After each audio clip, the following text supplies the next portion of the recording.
was in that boat. No, that's great that you get up there and talk, but that ain't for me. It's amazing what happens when God truly gets a hold of us and we surrender to him. This guy, man, you need something done, he's going to help you out. He's going to be there no matter what for you. Amen. It is so true, man. This guy is amazing, and just his servant heart and just what he brings to his family, to my family, to our family. It is just a great honor and blessing to be here tonight to hear Eric share his testimony. So Eric, why don't you come on down?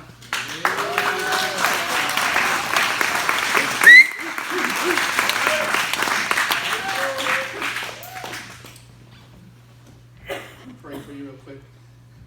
Father God, thank you so much for Eric, Lord, and his heart, God, and just everything about him, Father.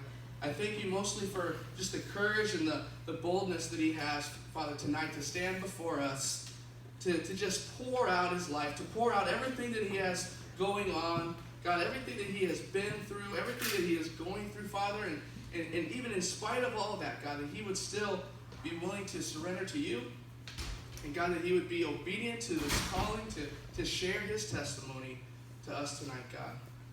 Father, I pray that you would just bless him this time, that you would protect him, that God, you would just wrap your arms around him in love as he shares with us just how amazing of a God you are.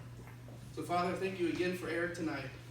And Lord, I look forward to hearing this testimony. I look forward to hearing and seeing your handprint, your footsteps in and throughout all of it. In Jesus' name we pray. Amen. Amen.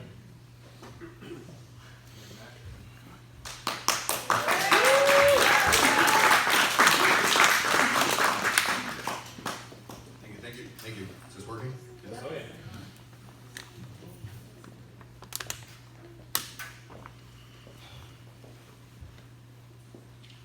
I'm a grateful believer in Jesus Christ. I intend to celebrate recovery to manage my depression, anxiety, grief, as well as recover from substance abuse. I'm a child of God. My name is Eric. Eric. I should have thought this out here.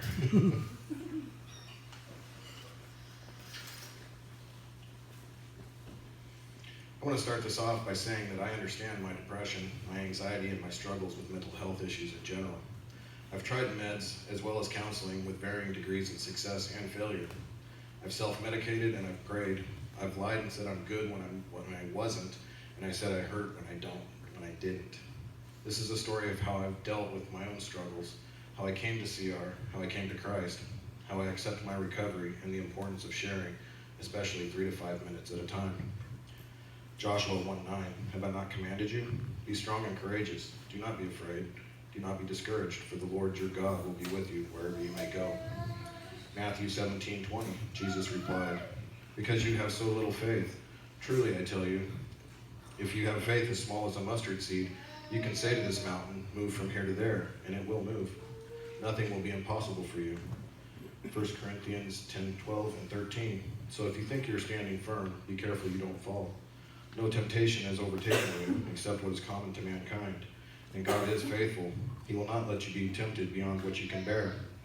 But when you are tempted, he will also provide a way out so that you can endure it. Just 2 years ago, these verses meant nothing to me. Not that they didn't apply, I had just never heard them. I had been commanded over and over, but I was still afraid. I had mountains to move, but I hadn't found my mustard seed.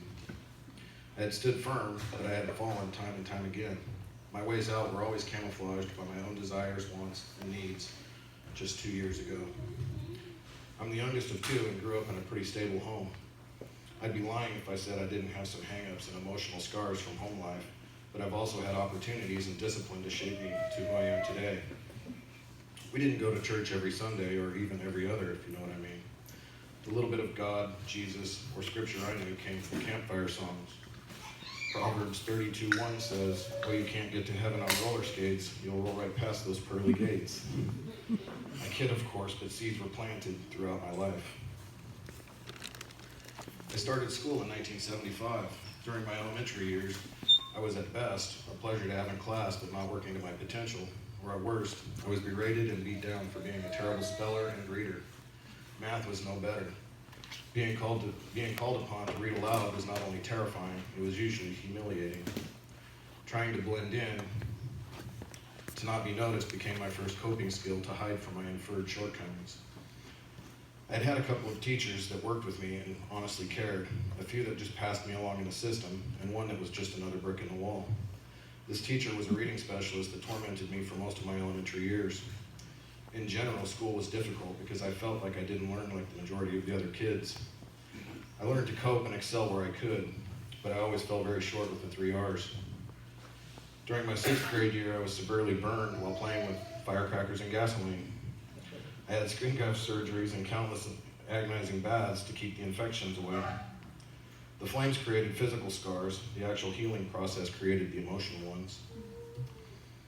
Moving into junior high, I found myself in a completely different set of kids. I hated the scars from the burns, but even more, I hated the compression garments that I had to wear. It looked like a beige wetsuit, and I did everything I could to hide it. That's what I've done with all of my problems in life. Instead of addressing them head on, I cover them. I wore sweatshirts and long pants throughout the year, including the hot summer months. My self-esteem issues compounded in my own head, always thinking about what others thought of me and my ugly scars. There were those that made fun of me, bullied me, and abused me along the way, and it all manifested into isolation. My motto became, if somebody's going to hurt me, it may as well be myself. Looking back, I see how stupid that is. I can't tell you who wins in a situation like that, but I sure know who loses. I still had my learning difficulties, social anxiety about being noticed, and my inability to read aloud or comprehend a lot of what I was reading. Admitting that I couldn't even memorize multiplication tables hurt. Not that I could change who I was or how I learned, but I needed to pass. I did what I could legitimately, including summer school most years, but a portion of my grade, in society's eyes, I stole. As rules go, I cheated in some classes to achieve a passing grade. In my eyes, I taught myself it was more important to know how to get the answer, not how to memorize it. I'm not here to debate the morality of it, but I did go to school every day, and I did honestly try. Vocational classes kept my GPA acceptable, and I took a liking to early computers and electronics. With my math skills, or actually my lack of them, I never became the computer nerd that I strived to be. Instead, I found a group of like-minded friends that didn't want to see how many digits of pi they could memorize. We used our skills for entertainment and some mischief. We got into far less trouble than we probably should have, but only because we were seldomly caught. Physical education was my biggest hurdle. I couldn't hide my scars and compression garments while in the locker room. There were those that teased, bullied, and really made me feel horrible. I needed an escape. I took what I could from them, but other times I would just put sweats on over my pants. PE started with calisthenics and roll call. We then had a quarter-mile warm-up run. There was a gate to the street about halfway around the lap, and every now and then that gate was my literal escape. Some friends and I would slip out onto the street and go to an alley behind an auto repair shop and gas station. It was there that I found my first open share group. I learned the answers to several all-important questions. Joe Montana or Dan Marino, New Wave or Heavy Metal, Marlboros or Copenhagen, and of course, Ginger or Mary Ann. These guys didn't care about my scars, mental or physical. They were covering their own as well. I got through my junior high years to find myself in a larger school. Nothing new in the learning department. Cheating when needed continued to be my grade booster, and I cared less and less about school. I wanted to grow up and do all the things entitled to adults. Oh yeah, I see the irony now. The 1985 Eric wanted a car, a job, a girl, and I didn't want anybody telling me what to do. I wanted to drink coffee and alcohol. I wanted to smoke in public, and I wanted everything those carefree adults had. I had my first drinks back in junior high, but it was my freshman year that I first got drunk. Alcohol became a new escape. Most of my friends embraced this, and it just became another crutch throughout my life. I had found some acceptance with a small group of friends, but I still felt very empty. I always felt like I didn't measure up to my peers, and inwardly I felt so much anxiety, and I was severely depressed. I may have felt as if alcohol helped me, but I can assure you it didn't. Getting through school took second grade twice and summer school 4 times. After high school graduation, I went to college. would you believe that in just 3 years, I received a 2-year degree? I spent 3 years at Delta Community College taking general education and electrical trades classes. My girlfriend and I rented a small house and we started our true adult lives.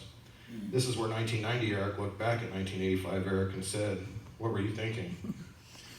The relationship lasted 7 years and many life lessons were learned, both good and bad. The end of 1996 and the beginning of 1997 found me in a low place. Relationship woes had me living out of my truck and the occasional motel. I eventually rented an apartment in Livermore. I opted for a 2-bedroom so that I could have a place for my model airplanes and hobbies.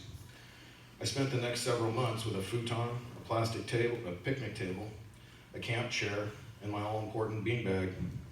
A small TV sat on the floor along with a VCR. The 2 bedrooms sat empty and I lived like this was a studio apartment.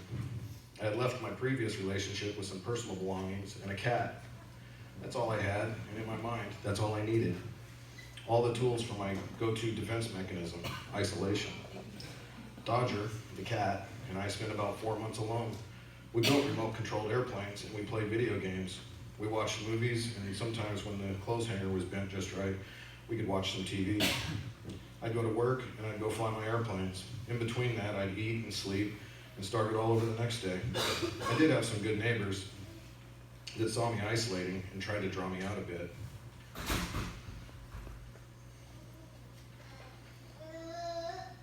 Friday, June 13th, 1997 started as any other day, except I had been invited to a Friday the 13th party outside of our apartments. I didn't know it at the time, but the party was a setup for me to meet a girl. I stopped by the store and I purchased some hot dogs and a 12-pack of beer. At approximately 5:30 that evening, my life changed forever. I of course met the lady that became my beautiful bride. Tammy showed me a picture of her 2 daughters that first night. Most of the 12-pack had been consumed, and I think I said something like, "Nice," and that was it. Why didn't she run? I met 11-year-old Danae the following Monday, and I met 18-year-old Tiffany on the 4th of July. The summer ended and Tammy and I were in a serious relationship. I needed to show Tiff and Danae that they were integral to us ever becoming a family. This was not without its hiccups along the way, but in time they both became my daughters. My broken little world at the beginning of summer seemed to be complete by the end of it. I had cleaned up my apartment and I was actually living out of a bedroom. I still had the extra room and Dodger was getting lonely as I was spending a lot of time down at Tammy's place. Tiffany needed a place to stay and I offered the second room to her. We spent the next year and a half as roommates. I could tell stories for hours about that year and a half, but the important part is Tiff was a woman of God and we would discuss Jesus and the Lord often. Mostly my, yeah, I believe, but yeah, and her trying to get me to accept fully. Tammy and I were married in 1999. We're working on our 22nd year together.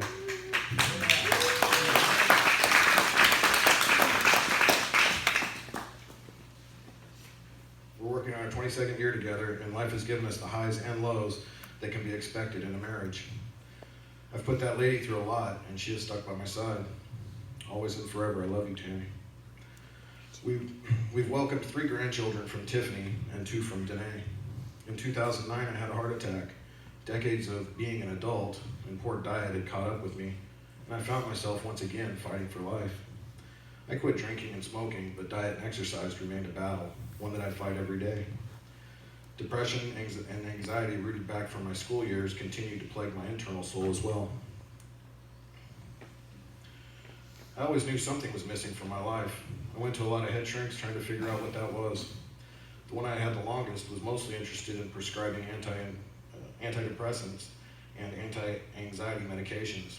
I tried countless meds and combinations with little or no success. The last time I visited that doctor, he told me he wasn't sure how to proceed with me. He asked me if I believed in God. I told him I did, most of the time. He then suggested that maybe I should pray about my conditions. This infuriated me. Nothing left to try, Doc? God, really? That's the only arrow left in your quiver? I never went back to him after that one. I kept doing what I knew how to do best. I self-medicated. I was still more than a decade away from giving my life to him. 2 years ago, Tiffany became very sick and was also pregnant. Tammy called me at work and told me Tiff was having an emergency C-section. I dropped my tools and I started on my hour drive to Modesto. Halfway there, I received a text that said, "He's crying."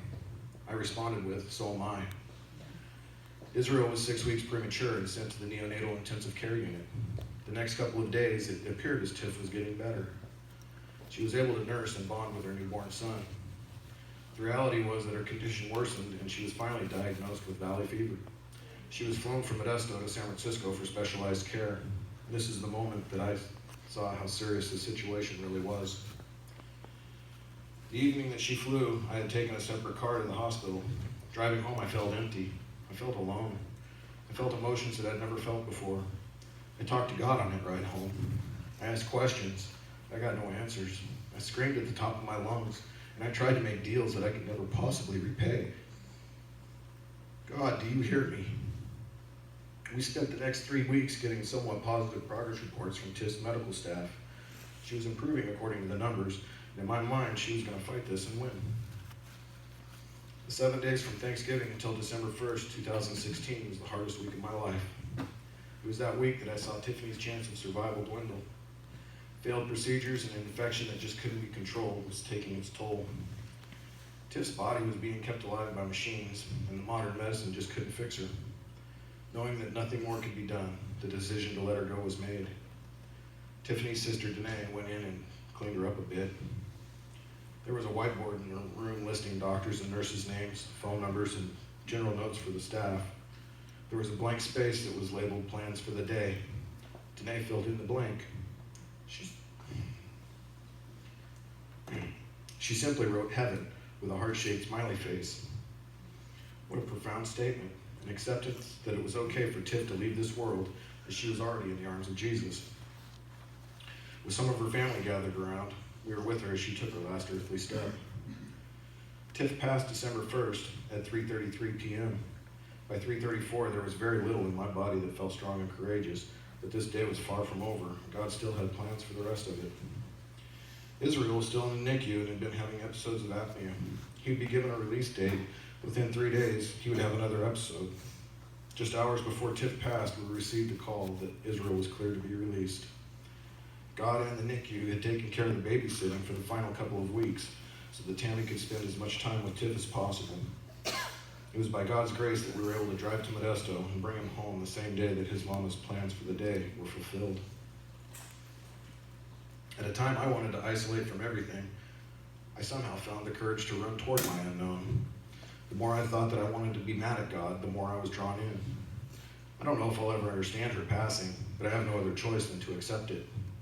I choose to look at the blessings of her life and the miracles that did occur during her illness. Danae, Tammy, and Tiffany started coming to CR 4 years ago. Tammy would invite me to join, but I'd never come. I wasn't going to trade my Friday nights for something that wasn't, in my mind, wasn't for me. The next couple of years, I might show up at 6 and have a hot dog or a slice of pizza, or a taco. But by 7, my tail lights were a blur, leaving the parking lot. God was building me up slowly. I eventually got to know some of you and would stick around for testimonies. I wasn't going to stick around for small group, though. No way.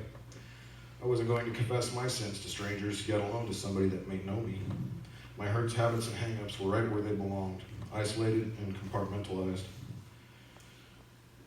Tiff passed on a Thursday. I quickly volunteered to be the Friday night babysitter.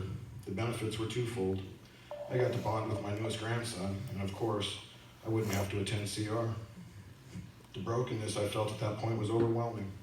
My compartments were bursting at the seams. Seeing this new little life and knowing that his mother was gone is bone-chilling. Life isn't fair. Life can be cruel. Life is so unpredictable. God drew me in just a little closer. I knew I still had major issues to deal with, and God was using my family to ease me into recovery. February 5th, 2017 was the beginning to a new chapter of my life. I scheduled a week off of work just to decompress and relax from the winter's happenings. I showered and took my morning meds. I was going to meet up with my sister-in-law for a day hike in the foothills. I left early and drove to Jamestown, where I'd met up with Teresa. Teresa and Tiffany were very close, and Teresa was also by Tiff's side as she passed. We had had a good breakfast and just and discussed our views on religion, God, CR, dogs, and eventually Tiffany. We settled our bill and drove to a place called Red Hills. Being in the open wilderness, seeing God's creations was good for both of us. We talked about a lot of things, but Tiffany was our main subject. During the quiet times of our hike, I thought about some major changes that I had to make for God, for my family, and for me. I released a huge burden at Red Hills, and as I let go, I found my mustard seed. I spent the hour and a half drive home thinking about one thing, over and over, just one thing. I pulled into the driveway, and I felt sick and went to bed. Waking up Monday morning, I felt terrible. I told everybody that I was sick from the flu. The truth was that I was in the beginning stages of opioid withdrawal. I had spent the last 8 years taking tens of thousands of pills. It was an everyday 24/7 habit, a habit that plagued me off and on for 18 years. My week's vacation was spent sick in bed, burning up and freezing at the same time. To say that my bones and the joints ached would be a major understatement. My skin itched, and at times it felt like spiders were crawling all over me. I couldn't eat or drink. If I wasn't throwing up, my body was finding other ways to empty itself of anything that I tried to put into it. I slept very, very little that first week. The urge to use again was great. I knew I could take the pain away for a while by returning to my addiction, but I also knew that God could take the pain away forever by keeping me from using. I prayed to God to give me the strength to fight this demon out of my body. It would take hours to explain how and why this addiction came about and all that it entailed before and after I submitted it to God. The one point I do want to make, though, is that the physical habit started with a leftover bottle of Vicodin from when I had a kidney stone. Subsequent back injuries led to addiction, and stretched truths turned to lies. This addiction doesn't care about age, sex, color, race, religion, or any other demographic. Its indiscriminate hand comforted me until I could no longer let go. Sometime in the first week of my withdrawal, I knew I had to get rid of all the drugs. I had to distance myself from all access and fight for sobriety. I flushed over 100 morphine pills down the toilet, and I sent an email to my doctor asking her to please remove all pain medications from my profile. I didn't want to be able to request refills for these pills ever again. This is where my recovery started.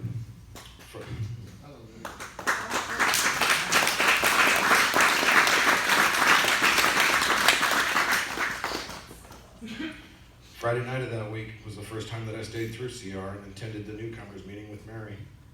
I went to church on Sunday, and Monday I attended a Bible study small group. I made a vow to myself to refresh my marriage and to show my family the rest of me.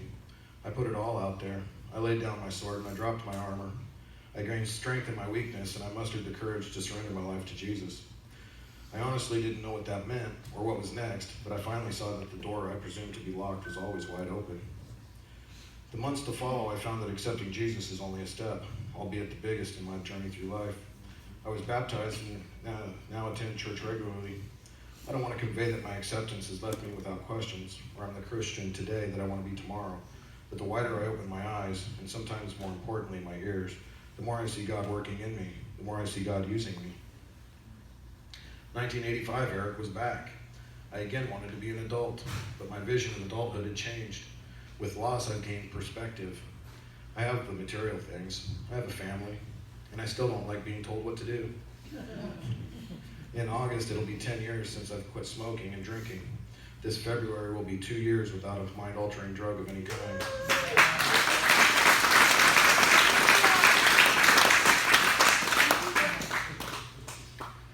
I still enjoy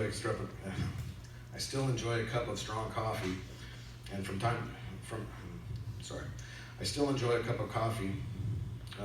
to time, and I have cravings and temptations daily.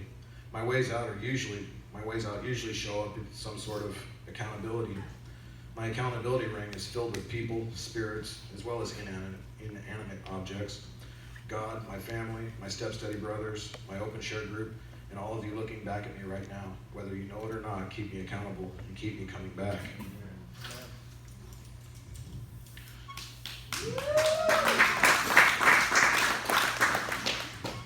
This ring is one of the best tools I possess. It contains my true diplomas. Each of these colored discs contain a penny's worth of plastic, but no amount of money can purchase what they represent. Each one represents something I never thought that I would have to do. Each one reminding me that it can happen to me. I can assure you that I never thought I would become an addict. I carry these chips along with my heart medication and a small amount of tips ashes to remind me that not only can it happen, it did.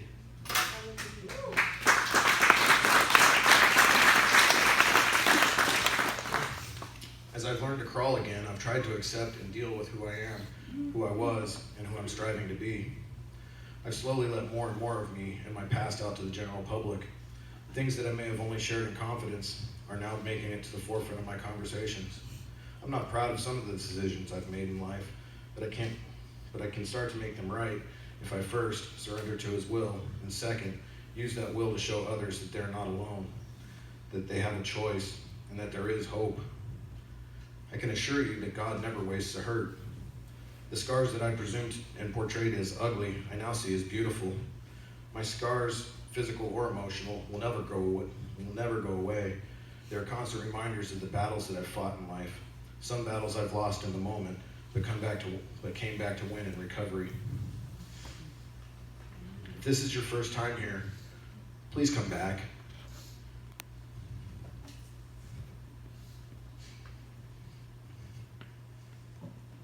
Give your recovery time. I've fought this place for years. My honest eyes saw that I was not one of those people. There was a big difference between those people and me. Those people had courage. Those people had faith. And those people were actively working their recovery. I'm blessed to have become one of those people. Recovery is possible. Get into a step study and work the steps. Find a place to serve. And please, find accountability. I found that serving brings its own accountability. There are times that I don't want to get up out of bed, yet alone go to CR, step study, or church. This is a journey and I need my own nudges at times. Serving can be the compass to keep you on the path, or the light in the storm to bring you back. Very early on in my recovery, I needed to do something to give back. At CR, it was as simple as looking for a broom and sweeping up the floor after Solid Rock Cafe. At church, I've joined the parking lot ministry. Simple things that needed to be done, and just about anybody can do them. Start small and big things will follow, He promises. I remember a night where I looked around and I saw that there were no leaders present during the lesson to lead any of the men's open share groups. I felt nervous as I watched the doors during Matt's lesson. Nobody came in. I was pretty sure I knew what was going to happen. I went to Pastor Chris and I told him that there were no group leaders. I got the response that I knew was coming. The willingness to submit to pushing a broom was the same commitment I needed to say yes to leading my first open share group. I now lead the substance abuse group every Friday night and help wherever I can. Anybody can open the door and say welcome. I'm sure glad somebody did it for me. Looking over my shoulder, I can see the wake I've left behind. The waves of my past are just that, past. As I look forward, I see blue skies and I see the calm. I see the calm before the next storm that I know will come. Today I'm more alive and more prepared to batten down the hatches to weather the inevitable swells to come. Thank you, and God bless.